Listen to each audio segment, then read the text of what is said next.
তোমাদের একটা জিনিস আজকে দেখাই, দেখো আজকে কত গিলা মেটে দিদি কিনেছে, অনলাইন থেকে কিনেছে। রিয়েলি খুব ভালো আর ফ্রেশ মেটে গিলা। আমার দেখো 1 কিলো করে কিনে দিয়েছে। যদিও আমি ভীষণ ভালো খাই গিলা মেটে।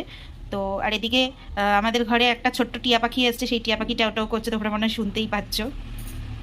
আমার তো ধোয়া টোয়া পুরো কমপ্লিট হয়ে গেছে, আর বোন এখন রান্নার পুরো প্রিপারেশন নিয়ে নিয়েছে। রান্নাটা এখন বোন করবে। এটা রান্না করার জন্য গিলা মেটে তো আগেই ধুয়ে রেখে দিয়েছি, আর গোটা জিরে নিয়েছে সোমবারের জন্য, কারি পাতা তো দেবী, কারি পাতা নিয়েছে, কাঁচা লঙ্কা, ধনে পাতা, টমেটো, আর এটা হচ্ছে রসুন বাটা, জিরে, ধনে, হলুদ, আদা বাটা, ক্যাপসিকাম, এটা গোটা পেঁয়াজ রেখেছি হচ্ছে, এটা পরে এটা চচ্চড়ি হবে। তারপর এটা হচ্ছে পেঁয়াজ কুচি, মানে এরকম ভাবেই আমি করব ডুমডুম করে। এটা হচ্ছে কি জানো, আলু আলু আলু আর এটা হচ্ছে স্প্রিং অনিয়নের যে হোয়াইট পোর্শনটা থাকে, এটা লাস্টে যাবে সবার। দিকে আর পুরো রান্নাটা সর্ষের তেলেই করব, কিন্তু খুব কম পরিমাণ।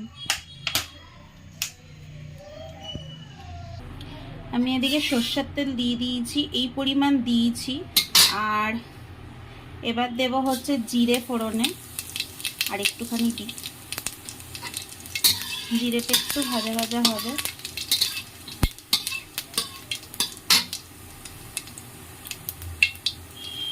এরপর দেব হচ্ছে, এদিকে আছে হচ্ছে আলু, এই আলুটা দিয়ে দেব। আলুটা একটু ভাজা ভাজা হয়ে গেলে দিয়ে দেব পেঁয়াজ। দেখো কড়াইয়ে আলুটা দিয়ে দিয়েছি, আলুটা একটু ভাজা ভাজা হয়ে যাবে।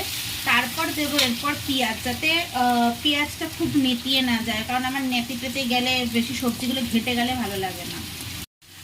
এদিকে আলুটা মোটামুটি ভাজা হয়ে গেছে, তো এখন এর মধ্যে আমি পেঁয়াজ দিয়ে দেব। আর এই দুটোকেই ভেজে আমি তুলে রেখে দেব, না হলে আলু পেঁয়াজ দুটোই ঘেটে গেলে না এটা ভালো লাগে না, এটা একদম ভাজা ভাজা রান্নাটা হবে। এদিকে পেঁয়াজটা আমি নিয়ে নেব, পেঁয়াজটা নিয়ে ওদিকে আমি দিয়ে দেবো পেঁয়াজটা আলুর সাথে দিয়ে একটু ভেজে নিয়ে তারপর তুলে ফেলবো। ভাজা কমপ্লিট হয়ে গেছে, তেল ঝরিয়ে ঝরিয়ে তুলে নেব, কারণ কিপ্টের মতন তেল দিয়ে রান্না হবে। শুধু আমি একা কিপ্টে নয়, এটার মধ্যে একটা জিনিস যাবে, তার জন্যই তো তেল যায়নি বেশি, সেটা তো তুমি জানো না। কড়াই আমি একটু তেল দিতে বাধ্য হলাম, কেননা আমি ভেবেছিলাম একটুখানি চিকেনের ফ্যাট রাখা ছিল, মানে যে উইথ স্কিন চিকেনের ফ্যাট আমি কিছুটা রেখেছিলাম, তো এটাই করব বলেই। তো সেটা দিদি করতে দেবে না, তাই আমাকে কড়াইয়ে একটু তেল দিয়েই করতে হচ্ছে। ফ্যাট বেশি খাওয়া ভালো না। হ্যাঁ, কড়াইয়ের দিকে তেলটা দিয়ে দিয়েছি। এবার দেব হচ্ছে রসুন, একটু বেশি করে দিলাম। রসুনটা একটু ভাজা ভাজা হয়ে যায়। এখন কি আদাটা দিয়ে দিবি? একটু ভাজাটা না হলে রসুনের গন্ধ পেয়ে যাবে। এবার একটু আদা,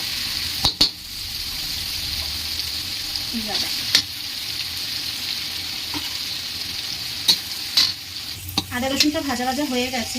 এরপর আমি একটুখানি গুঁড়ো লঙ্কা দেবো। এই চুপ কর, দিস না, তোকে তো খেতে হবে না, কালারটা ভালো হবে। কাঁচা লঙ্কা তো কুচি করেই দিতে পারতি। কুচি করবো না, কালারের জন্য লোকে কাঁচা লঙ্কা দিতে পারতি, লঙ্কা গুঁড়ো দিয়ে নিজে খেতে ভালোবাসে তার জন্য। ঝাল ঝাল হবে আর দিদি খেতে পারবে না, মাস্ট। টমেটো একটু পরে দেবো। এবার দিয়ে দিচ্ছি হচ্ছে এই যে সেই জিরে ধনে হলুদ, মশলা পুড়ে যাবে তার জন্য একটু জল, এটা যাতে না পুড়ে যায় তার জন্য একটুখানি জল দিয়ে দিলাম। একটুখানি নুন, এখন অব্দি কোথাও নুন পড়েনি, এই ফার্স্ট নুনটা যাবে।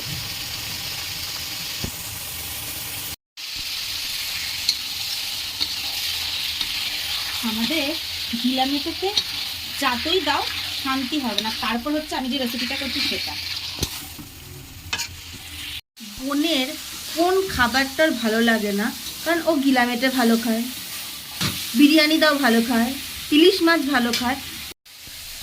বল কি ভালো খাস তুই? মাটন ভালো খাই, গিলা মেটে ভালো খাই, ইলিশ মাছ ভালো খাই, বোয়াল মাছ ভালো খাই, কাতলা মাছের পেটি ভালো খাই, ক্র্যাব ভালো খায়, ক্র্যাব ভালো খাই। আমি সব ভালো খাই। পুঁটি মাছের টক ভালো খায়, চিংড়ি মাছের টক বলে, মানে বাদ গেল কোনটা, ও কোনটা ভালো খায় না সেটা ওকে জিজ্ঞেস করা হোক। আমি ভালো খাই না কিছু নেই, অনেক জিনিস খাইনি, সেটা হচ্ছে শুটকি মাছ। সেটা হচ্ছে শুটকি মাছের খুব স্মেল, আর আমার স্মেলটা মানে আমি নিতে পারি না, মানে একটু প্রবলেম হয়। কিন্তু আমার শুটকি মাছ খাওয়ার খুব ইচ্ছে আছে। শুটকি মাছ সবাই বলে, তাই বললাম। সবাই বলে যে খেতে ভালো, বাট আমরা কোনোদিন খাইনি, বলতেও পারবো না টেস্টটা কেমন। ব্যাস, এটা হয়ে গেছে তার মানে, তাই তো? এরকমই খাইনি না, জিজ্ঞেস করছি হয়ে গেছে কি। অ্যাকচুয়ালি আমি যখনই এটা রান্না করি, আমি এটা হয়নি এখনো, যখনই এটা রান্না করি একদম কুচি কুচি করে কেটে নিই, গিলা মেটে দুটোই। কারণ আজকে রাত্রিবেলা এটা একটা খাওয়ার চিন্তা ভাবনা রেখেছি, তো প্রায় সন্ধে হয়ে গেছে। তো এবার যদি ফুটতে বসি মোটামুটি 1-1.5 ঘন্টা, সন্ধে হওয়া বাকি আছে, প্রায় বলেছি প্রায়, তো 1-1.5 ঘন্টা আমি কাটিয়ে দেবো। কারণ এটা একদম ঝিলকুচি জন্য এইরকম সাইজের আমি বানাই, তো সেই জন্য হলো না। যাই হোক, আজকে এইভাবেই রান্না করে খেয়ে দেখি, খারাপ হবে না নিশ্চয়ই। যদি আজকে একটা ভালো হয়ে যায় তাহলে আর কুচানোর ঝামেলা চলে গেল। আর একটু যে কারি পাতা ছিল সেই পুরো কারি পাতাটা দিয়ে দিলাম, এটার সাথে কষে যাবে। আর এদিক দিয়ে দেখো কি সুন্দর মশলাটা কষে গেছে এটার মধ্যে। এবার হচ্ছে লঙ্কা দিয়ে দেবো। আচ্ছা, কতটা শুকনো লঙ্কার গুঁড়ো দিলে আবার লঙ্কা কুচি দিচ্ছিস কেন? গোটা দে না। আরে দুটো কুচালাম, বাবারে বাবা। এনে আমি বললাম কারি পাতাটা কুচি দিতে, সেটা দিল না। ঠাস করে টমেটো দিয়ে দিলাম। তোর জ্বালাতনে আমি আর কাজ করতে পারি না।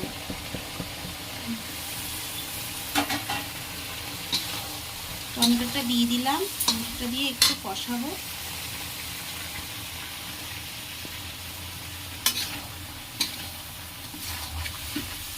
কিন্তু টমেটোগুলো যাতে গোটা গোটাই থাকে আমি সেইভাবেই করবো, কারণ খুব জিনিসগুলো নেতিয়ে যাবে এরকম হবে না। তার জন্যই আমি আলু পেঁয়াজটা তোমাদের দেখালাম, আগে থেকে তুলে নিয়েছি। এবার কি ঢাকনা চাপা দিবি? না, নো ঢাকনা চাপাচাপি। এ দেখো টমেটোটা কিন্তু নরম হয়ে গেছে, না একদম ডাটো হয়ে নেই, এগুলো সেদ্ধ হয়ে গেছে। এটাও হয়ে গেছে। তো এবার যাবে হচ্ছে এর মধ্যে আলু আর পেঁয়াজটা।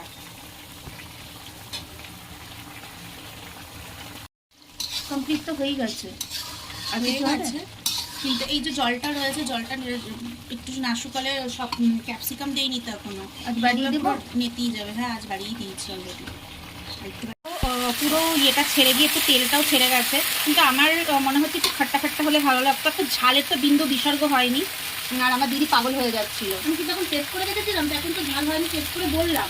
আমি কটা কাঁচা লঙ্কা দিয়ে দেবো, একটুখানি আমি দই দিয়ে দিলাম, একটু খাট্টা খাট্টা বেশ ভালো লাগবে, মানে একটু স্লাইট, মানে খুব খাট্টা হবে না এটা।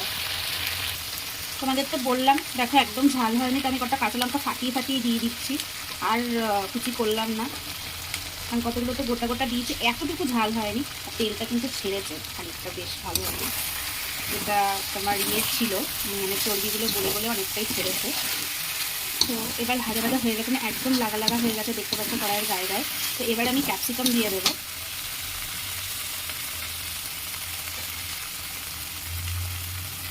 ক্যাপসিকামটা দিয়ে দিলাম, পুরো ক্যাপসিকামটা দিয়ে এটাকে ভালো করে নাড়বো। শেষে দেবো স্প্রিং অনিয়ন আর ধনে পাতা একটু দেবো।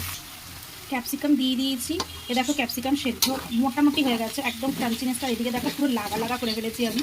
এর মধ্যে দিয়ে দেবো এবার স্প্রিং অনিয়ন আর একটু গরম মশলা দেবো আর ধনে পাতা, ব্যাস আমার রান্না রেডি। এরপর হবে রুটি দিয়ে খাওয়া হয়ে যাবে আমাদের। একটা কথা তোমাদের বলা হয়নি, যেটা আমার এখন মনে হলে একটু দিলে ভালো লাগবে, সেটা হচ্ছে একটু কসুরি মেথি। আমার সব রান্নার সমস্ত কিছু কমপ্লিট, আমি শুধু একটুখানি কসুরি মেথি এটার মধ্যে দিলাম। এরপর যাবে এটা স্প্রিং অনিয়ন আর ধনে পাতা যাবে, ধনে পাতাটা একটু কুচি করে আমি দিয়ে দেবো। এই দেখো আমি স্প্রিং অনিয়ন ধনে পাতা কুচি করে দিয়ে দিয়েছি, আর এই 1 টিস্পুন মতন আমি দিয়ে দিলাম হচ্ছে একটু গরম মশলা। ব্যাস আমার রান্না রেডি। এখন এটাকে রেখে দেবো, প্লেটে তুলে ফেলবো, মানে একটা বাটিতে তুলে ফেলবো, দিয়ে আমাদের রুটি করব। রুটি করে তারপর আমাদের খাওয়া দাওয়া দেখাচ্ছি তোমাদের সেটাও। এই দেখো আমি পুরো কন্টেনারে রেখে দিয়েছি, এবার লুকটা দেখো। আমার তো মানে তর্স হয়েছে না, চটপট রুটিটা করেই খেতে বসে যেতে হবে। এখন ডিনার করতে বসে গেছি। রুটি নিয়ে নিয়েছি, শসা নিয়ে নিয়েছি, পেঁয়াজ নিয়ে নিয়েছি, লেবু, আর তোমাদের তো দেখিয়েইছিলাম যে ওটা কি বলে, গিলেমেটের যে রেসিপিটা করেছিলাম ওটার মধ্যে প্রচুর লঙ্কা দিয়ে দিয়েছিলাম, ওটাই নিয়ে নিয়েছি। আর রুটি দেখাচ্ছি তোমাদের। এই দেখো আমি নিয়ে নিয়েছি, এদিকে আমার থালা রেডি, একটু বিট লবণ নিয়ে নিয়েছি, এদিকে লেবু আর 3টে রুটি। জানি না এরপর হয়তো রুটি আরও লাগতে পারে, কারণ আজকে নো ডায়েট। সত্যি কথা বলতে আমি কোনো ডায়েট করি না, খাওয়া দেন খাওয়া জ্ঞান, বললাম তো আগেই। তো সো এখন আমি খেয়ে নেব। তো ডিনার টাইম হয়ে গেছে, তোমরাও খেয়ে নেবে। ভালো থাকো, সুস্থ থাকো, আমাদের সাথে থাকো, আমাদের পাশে থাকো। আর আজকের ভিডিওটা যদি ভালো লেগে থাকে লাইক কমেন্টস শেয়ার করতে ভুলবে না। আমাদের চ্যানেলটা সাবস্ক্রাইব করো। Tata, good night.